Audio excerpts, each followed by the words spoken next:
தமிழ் பண்பாடு வலையொலி நேயர்கள் அனைவருக்கும் வணக்கம். இன்றைக்கு கடந்த நூற்றாண்டிலும் இந்த நூற்றாண்டிலும் தலை சிறந்து விளங்குகிற தமிழ் ஆளுமை, அறிவு ஆளுமை அறிஞர் சோனா கந்தசாமி ஐயா அவர்களை பற்றி பார்க்க இருக்கிறோம்.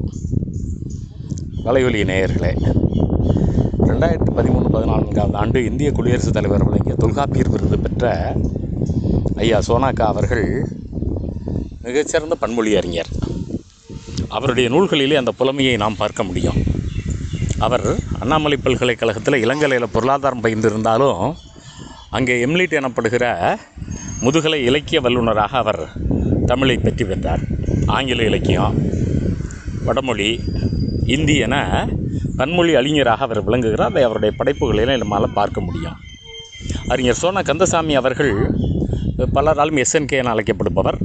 ஹிந்து நாளிதழில் புத்தக மதிப்புரை, புக் ரிவ்யூ தமிழ் நூல்களுக்கு அவர் எழுதுகிற போது SNK என்கிற பெயரில் நிறைய நூற்றுக்கணக்கான நூல்களுக்கு திறனாய்வு தந்திருக்கிறார். தமிழ்நாடு அரியலூர் மாவட்டம் உடையார்பாளையம் இளையூரில் பிறந்த ஐயா சோனாக்கா அவர்கள் பல்வேறு துறைகளிலே பன்மொழி ஆளுமை பெற்றவராக நம்மாலே பார்க்க முடிகிறது. சிதம்பரநாதன் செட்டியார், தேவபூமி போன்றவரும் அவர் பயின்றவர். கடந்த நூற்றாண்டில் இந்த மாதிரி தமிழ் ஆளுமைகள் பலரும் தலை சிறந்து விளங்கி இருக்கிறார்கள்.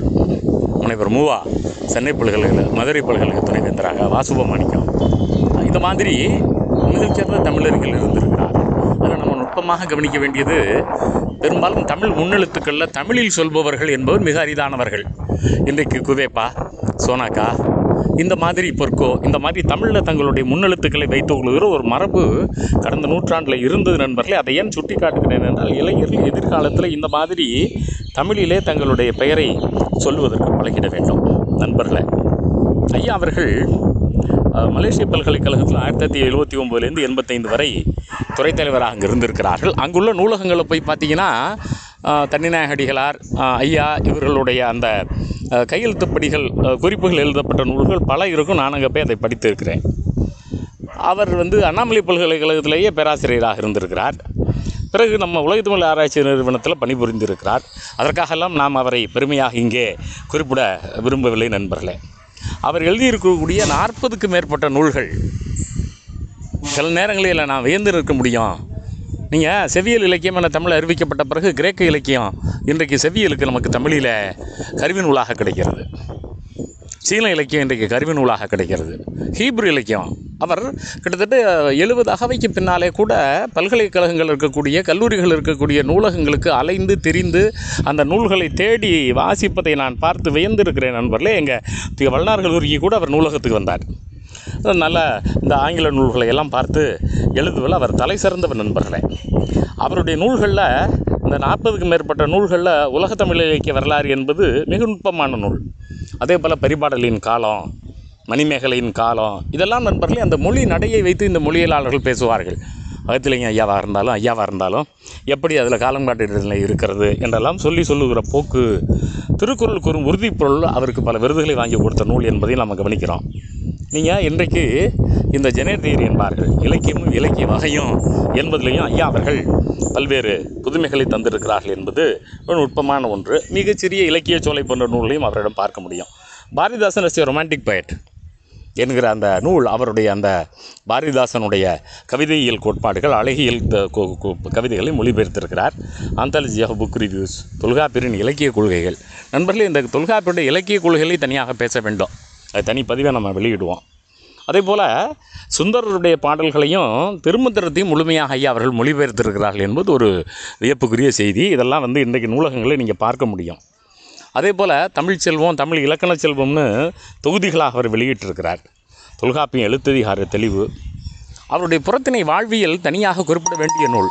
அதில் நீங்கள் பார்த்தீங்கன்னா, தொல்காப்பியத்தில் புறத்திணையில் எப்படி இருக்கிறது, புறப்பொருள் வெண்பாலைக்கும் அதுக்கு என்ன வேறுபாடு, இடைக்காலத்தில் மற்ற இந்த புறத்திணை நூல்கள் எப்படி கோட்பாடுகளை முன்வைத்தன, இதை பற்றியெல்லாம் அவர் நுட்பமாக விவாதித்திருப்பார் நண்பர்களே. அதே போல் அவருடைய நூலில் மாஸ்டர் பீஸ்ன்னு சொன்னால் யாப்பிலக்கணத்துடைய தோற்றம் வளர்ச்சியும் 3 தொகுதிகள். இதை நான் தனியாக பேசணும். நீங்கள் ஒரு தொகுதியில் என்ன பண்ணுவார், இந்த கல்வெட்டுகள், செப்பேடுகள், இதில் இருக்கக்கூடிய அந்த பாடல்களுடைய யாப்பியலை பற்றி பேசியிருப்பார். அது ரொம்ப வியப்புக்குரிய செய்தி. பெரும்பாலும் நம்ம ஆட்கள் கல்வெட்டில் இருக்கக்கூடிய யாப்பியலை யாரும் பேசுனதில்லை. அறிஞர் சேவிய சண்முகம் அடிக்கடி அதை சொல்லுவார். அதில் இருக்கக்கூடிய யாப்பியல் செய்தி மட்டும் இல்லை, அதில் இருக்கக்கூடிய சொல்லாய்வு, அதனுடைய சின்டெட்டிக்கல் தியரி ஆஃப் இந்த இன்ஸ்டியூஷன்ஸ் எல்லாம் பேசணும் வரவர். ஏன்னா கன்னடத்தில் அது வளர்ந்திருக்கிறது, தமிழில் வளரவில்லை என்பது ஐயா சேவிய சண்முகம் அவர்களுடைய சிந்தனை நண்பர்களே. அதில் ஐயா ஒரு பெரிய புரட்சி செய்திருக்கார் என்றே சொல்ல வேண்டும். ஏன்னா நீங்கள் அவருடைய யாப்பிலக்கணத்தின் தோற்றம் வளர்ச்சியும் நூலில் படிச்சுட்டு அதில் பின்னிணைப்பில் என்ன பண்ணியிருப்பார், எல்லா செப்பேடுகள்லாம் அப்படியே கொடுத்துருவார். அதே போல் அந்த மெய்கீர்த்திகளெல்லாம் பின்னால் கொடுத்துருவார். அந்த சுவரன்மாறன் முத்திரையர்களுடைய கல்வெட்டெல்லாம் அந்த பாடல்களை அப்படியே கொடுத்துருவார். இது வந்து நம்ம கல்வெட்டுகள் நூலில் தேடி போக வேண்டியதில் யாப்பிலக்கண தோற்றம் வளர்ச்சியுமே அது கிடைக்கும் நண்பர்களே. மாணவர்கள் வந்து அந்த தொகுதிகள் 3 தொகுதிகளையும் தேடி வாங்கி படிக்கிறது நம்முடைய கடமை. அதே போல் கலித்தொகை யாப்பியல், அதே போல் இந்த லிங்குஸ்டிக் ஸ்டடி ஆஃப் பரிபாடல், நான் தொடக்கத்திலே சொன்னேன், இந்த பின்சங்க இலக்கியங்களை பற்றியெல்லாம் நுட்பமாவர். அதே போல் மணிமேகலை, அதே போல் ஒரு மிகச்சிறந்த மெய்யியலாளர், நல்ல தத்துவ அறிஞர். தமிழும் தத்துவமோ, தமிழ் இலக்கியத்தில் பௌத்தம், தமிழ் இலக்கியத்தில் அறிவாராய்ச்சிகள், இந்திய தத்துவ களஞ்சியம். இந்த இந்திய தத்துவ களஞ்சியம் தமிழக அரசு விருதை அவருக்கு வாங்கி தந்திருக்கிறது, பௌத்தம். அதே போல் இந்த புத்திசம், இந்த மணிமேகலை அவருடைய பிஹெச்டி டெசர்டேஷன் அதுதான் நண்பர்களே பார்க்குறோம். அப்புறம் Tamil literature and Indian philosophy, இது மாதிரி ஒரு 6க்கும் மேற்பட்ட ஆங்கில நூல்களை தமிழில் எழுதியிருக்கிறார் நண்பர்களே. தமிழ் நூல்களை பற்றி, தமிழ் இலக்கியங்களை, தமிழ் தத்துவங்களை பற்றி ஆங்கிலத்தில் எழுதியிருக்கிறார் நண்பர்களே. அது அத்வைதம் பற்றியெல்லாம் அவர், அத்வைத வேதாந்தத்தில் நிறைய அவர் பேசியிருக்கிறத நம்ம கவனிக்கிறோம். இவர் பல்வேறு பல்கலைக்கழகங்களில் பல்கலைக்கழக ஆட்சிக்குழு உறுப்பினராக இருந்தவர். தேர்வுக்குழு, பாடத்திட்டக்குழு, இன்னும் நம்ம இந்த யூபிஎஸ்சி போன்ற இந்த மாதிரி அமைப்புகளையும் அவர் இருந்திருக்கிறார். அதே போல் பல விருதுகளையும் அவர் பெற்றிருக்கிறார். அதையும் நாம் நுணுக்கமாக கணிக்கிறோம். இந்த ஆதீனங்களில் மட்டும் இல்லை நண்பர்களே, நீங்கள் குடியரசுத் தலைவர் விருது, முல்லை மண்டலத்திலே பல்வேறு விருதுகளை அவர் வாங்கியிருக்கிறார் என்பது இங்கே குறிப்பிட வேண்டிய ஒரு முக்கியமான கருத்து. அப்போ ஐயா சோனாக்கா அவர்களுடைய சிந்தனை வந்து ரொம்ப நுட்பமானது நண்பர்களே. அவர் அதை தாண்டி ஒரு நல்ல மனிதர் என்பதும் கூட. 1995 நான் கல்லூரி ஆசிரியராக 2 ஆண்டு. அப்போ நான் பல்கலைக்கழகத்தில் புத்தொழி பயிற்சி எனக்கு வேணும். 7 ஆண்டு தகுதி போட்டிருந்தார். ஒரு கல்லூரிக்கு ஒருத்தர்னு போட்டிருந்தார். எனக்கு பணிமுத்த நண்பர் ஒருத்தர் விண்ணப்பிச்சிருந்ததுனால நான் கூடுதலாக வேணும்னு அவர் வீட்டுக்கு நான் எழுதி வெளியிட்ட அந்த இதெல்லாம் எடுத்துக்கிட்டு போனேன். தம்பி, இதெல்லாம் வந்து உங்களுக்கு வந்து பணி வாய்ப்புக்கு தான் பயன்படும். இதுக்கு நீங்கள் இந்த புத்தொழி பயிற்சியில் அதை எடுத்துக்கிட்டு வரீங்க, சொன்னீங்கன்னா பத்தாதா அப்படின்னு சொல்லிவிட்டு, நண்பர்களே நான் உனக்காக விதியை தளர்த்துறேன்யா அப்படின்னு விதியை தளர்த்தி, ஒரு கல்லூரிக்கு 2 பேருங்கிறது மட்டும் இல்லை, 2 ஆண்டு நீ இருந்தால் கூட போதும், 7 ஆண்டு தேவையில்ல என்று எனக்கு புத்தொழி பயிற்சிக்கு ஒரு வாய்ப்பை கொடுத்தவர் நம்முடைய சோனா கந்தசாமி அவர்கள். அதை நான் வந்து என்றைக்கு நன்றியோடு நினைக்கலாம். ஏன்னா நான் கல்லூரி கல்வியில் நுழைஞ்சு அப்போ 2 ஆண்டுகள் தான். அதுக்கு முன்னால் பள்ளி கல்வி 10 ஆண்டு இருந்தேன். அப்போது இவர் வந்து சின்ன பையனாக இருக்கானே அப்படின்னு பார்க்காம அவர்களை தட்டி கொடுத்து ஆர்வமாக வளர்க்கக்கூடியவர். ஒரு முறை அவர்கிட்ட நாங்கள் புத்தொழி வகுப்பில் கேட்டேன், ஐயா நாங்கள் நிறைய இந்த திட்டம் குறுந்திட்டம்லாம் எழுதுகிறோம், அந்த பல்கலைக்கழக மானிய குழுவில் ஏன் தரமாட்டாங்கன்னு கேட்டப்போ அவர் எளிமையாக சொன்னார், இப்போ நீங்கள் தமிழ் இலக்கணத்தை ஆராய்ச்சி பண்ணோம்னா இந்திய இலக்கண மரபில் தமிழ் இலக்கணம்னு போடுங்க, இந்திய இலக்கண மரபில் யாப்பிலக்கணம்னு போடுங்க, இல்லை இந்திய இலக்கியங்களில் தமிழ் சிறப்பு பார்வைன்னு போடுங்க, உங்களுக்கு உடனே கொடுத்துருவான். அங்கே அவனுக்கு வந்து இந்தியான்னு சொன்னால் தான் அவன் எடுப்பான். நண்பர்களே, தமிழ் மாணவர்கள், தமிழ் பேராசிரியர்கள் ரொம்ப கவனத்தில் கொள்ள வேண்டிய ஒன்று இது. இல்லை என்றால் அவர்கள் வந்து நமக்கு அந்த திட்டங்களை தரமாட்டார்கள். ஏன்னு கேட்டிங்கன்னா, ஏற்கனவே ஆவேசு போன்றவர்களெல்லாம் என்ன பண்ணியிருக்காங்க, குப்பம் பல்கலைக்கழகம் போனப்போ அப்போ தெரியும் காங்கிரஸ் ஆட்சின்னு நினைக்கிறேன், இல்லை முந்தைய வாஜ்பாய் ஆட்சி, ஏன் அதை நீங்கள் ஆரிய பல்கலைக்கழகம்னு போடுங்களேன் நாங்கள் தர்றோம் அப்படின்னு குப்பத்தில் இருக்கக்கூடிய திராவிட பல்கலைக்கழகம் வரக்கூடாதுன்னு நடுவண் அரசு அந்த பல்கலைக்கழக ஒப்புதல் தராமலே இருந்தது. போராடித்தான் பெற்றார்கள். எப்போவுமே நீங்கள் வந்து நடுவண் அரசில் அது காங்கிரஸாக இருந்தாலும் சரி அல்லது பிஜேபியாக இருந்தாலும் சரி, பெரும்பாலும் அங்கேருந்து வருகிற நாடாளுமன்ற உறுப்பினர்கள் அமைச்சர்கள் ஆரியர்களாக இருக்கிறதுனால அவர்களுக்கு இந்த தென்னாடு, இந்த திராவிடம், திராவிட இலக்கியம், திராவிட மொழிகள் என்றாலே வெறுப்பாகத்தான் இருப்பார்கள். அவர்கள் ஒன்றும் 10 காசு விரல விட்டு அறுத்துக்க போகிறதில்ல. மாநில அரசுகள் செய்கிற திட்டங்களுக்கு ஒப்புதலே கொடுக்க மாட்டார்கள். அதுக்கு பல ஆண்டுகள் இழுத்தடிப்பார்கள். நீங்கள் வந்து திராவிடியல் பள்ளி இருக்கிறது கேரளாவில் காரியவட்டத்தில், அங்கே நிறைய தமிழில் நிறைய பணிகள் அங்கே செஞ்சுருக்கிறாங்க. அது தனியாக பேசணும். அப்படி இந்த இந்திய மரபில் தமிழ் இலக்கணம், இந்திய மரபில் தமிழ் இலக்கியம்னு சொன்னால் கிடச்சிருமையா என்று சோனாக்கா அவர்கள் அந்த குறிப்பிடுவது ரொம்ப நமக்கு சிறப்புகளை தருவதாக இருக்கிறது நண்பர்களே. அவர் வந்து இப்போ பெரிய பெரிய ஆளுமைகளையெல்லாம் கொண்டு வருவார். அது ரொம்ப முக்கியமானது. 90களில் நாங்கள் புத்தொழி பயிற்சிக்கு போகிற போது தி.வே. கோபாலையரை கிட்டத்தட்ட 3 நாள் அழைச்சிட்டு வந்துடுவார். தி.வே. கோபாலையர் என்பவர் ஒரு மிகப்பெரிய ஆளுமை. அவரை பற்றி நான் பிறகு போடுவேன் மாணவர்களுக்கு. நான் திருவையார் அரசர் கல்லூரியில் படித்தபோது ஆசிரியராக இருந்தார். அது போன்ற அறிஞர்கள்லாம் கொண்டு வருவார். ஒரு துறையில் யார் கற்றுத்தரப்போகியவர் என தெரிந்தால் உடனே அவர் அங்கே கொண்டுக்கிட்டு வந்துடுவார்.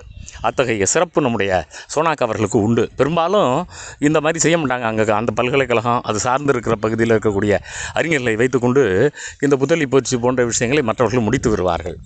அப்போ அந்த காலத்தில் தமிழ் பல்கலைக்கழகத்தில் 90களில் இருந்த சான்றோர்கள் எல்லோருமே அதை சிறப்பாக செய்தார்கள் நண்பர்களே. அன்றைக்கு ஐயா அவர்கள் தமிழ் இலக்கியத்துறையுடைய தலைவராக இருந்தபோது ஐயா குவேப்பா போன்றவர்கள், குருநாதன் போன்றவர்கள் எல்லோருமே ஒரு தனித்தனி ஆளுமை பெற்றவர்களாக இருந்ததை நான் சுட்டி காட்டுறது என்னுடைய கடமையாகும். ஏன்னா 90களில் தமிழ் பல்கலைக்கழகம் அப்படிப்பட்ட ஆளுமைகளை பெற்றதாக இருந்தது. அதை சுட்டி காட்டணும். அதுபோலவே அவர் இன்றைக்கும் தேனியை போல செயல்பட்டு கொண்டிருக்கிற ஒரு அறிஞராக இருக்கிறார். அதனால தான் நான் சொன்னேன், அவர் மாதிரி ஒரு முன்மாதிரிகள், மிகச்சிறந்த ஆளுமைகளை நம்முடைய மாணவர்கள் பின்பற்றணும். ஒருவர் ஓய்வு பெற்று 10-15 ஆண்டுகளுக்கு பிறகு பல நூலகங்களுக்கு போய் கிரேக்க இலக்கியம், சீன இலக்கியம், ஹீப்ரு இலக்கியம், அராபிய இலக்கியம் என்று தேடி ஒரு புத்தகமும் 1000 பக்கத்துக்கு மேலே.